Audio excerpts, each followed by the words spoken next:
for back-to-back games Wednesday, Friday against the best team in the NBA for the Clippers, the Utah Jazz. This is how the Clippers will line up. On Monday, they were out 4 of 5 starters. Today, well, they don't have Kawhi Leonard, Paul George. They do welcome back Patrick Beverley. On the other side, you can see Joe Ingles getting the start. He's filling in for Mike Conley, who's now missed 6 consecutive games. As we throw to the third member of our broadcast crew, Miss Christina Pink. Well, hello, Mr. Brian Seaman. Well, the Jazz are not shy about launching it from long range. They shoot a high volume of threes. That is tonight's taco.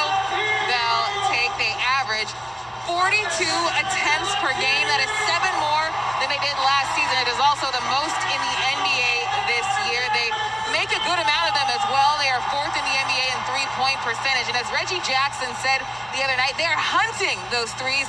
They don't have just one guy. Their entire team is locked and loaded, and they have to be ready for it. Brian?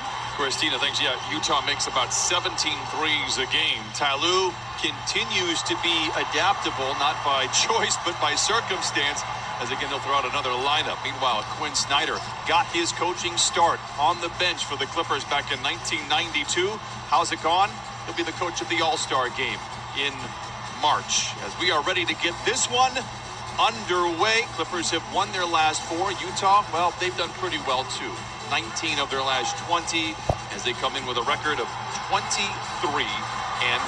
Rudy Gobert, make the argument, best defensive player in the NBA. As the ball is up, the game is on. We'll have a chat about that as this game continues as the Clippers win the tap. We'll have the ball to open up the fourth quarter as well. On cue, as always, Serge Ibaka gets that first look, drives down the lane, challenging Gobert, misfires. That time he shot that moving, floating hook shot, trying to get it up over the top of Gobert, and that's the effect he has on you when you have to change your shot.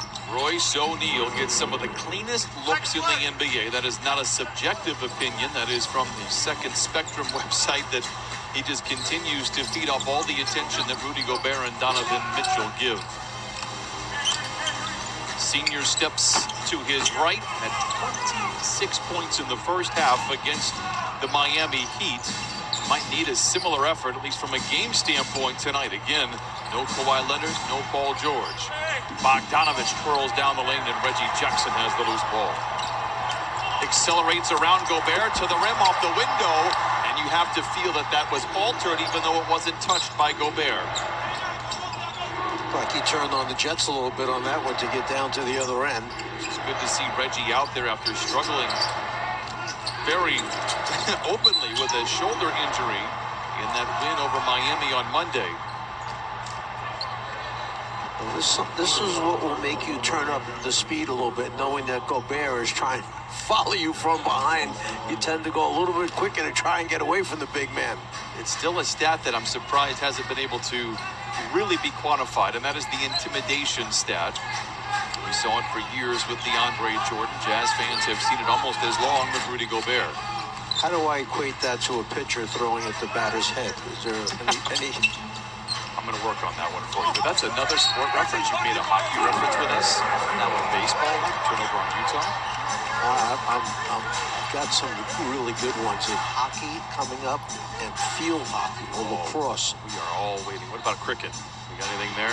Just that one guy who hit a home run that was like sensational. Clippers still looking for their first score. Lou Williams tries to give it to them, and it's Bogdanovich with the rebound. This guy's a pretty good player, Bogdanovich. He always scores no matter when he plays, where he plays. Got a knack for soft shot, three-point line, makes his free throws. He does struggle a little bit around the rim, well below league average, but he is brilliant everywhere else. They missed him in that first round against the Denver Nuggets as Patrick Beverley gives the Clippers their first hoop. Patrick came back with it with that right hand on the right side of the rim. I thought at first he might try and come up on the other side. Pat did not play in that game on Monday, but when he did play on Sunday against the Cavaliers, turned in one of his best efforts ever in his career in terms of minutes played and stats produced. Bogdanovich picked up by Lou late in the clock, hoisting up a shot that looked like it was after the buzzer. Nevertheless, the Clippers have the rebounds and are out and running.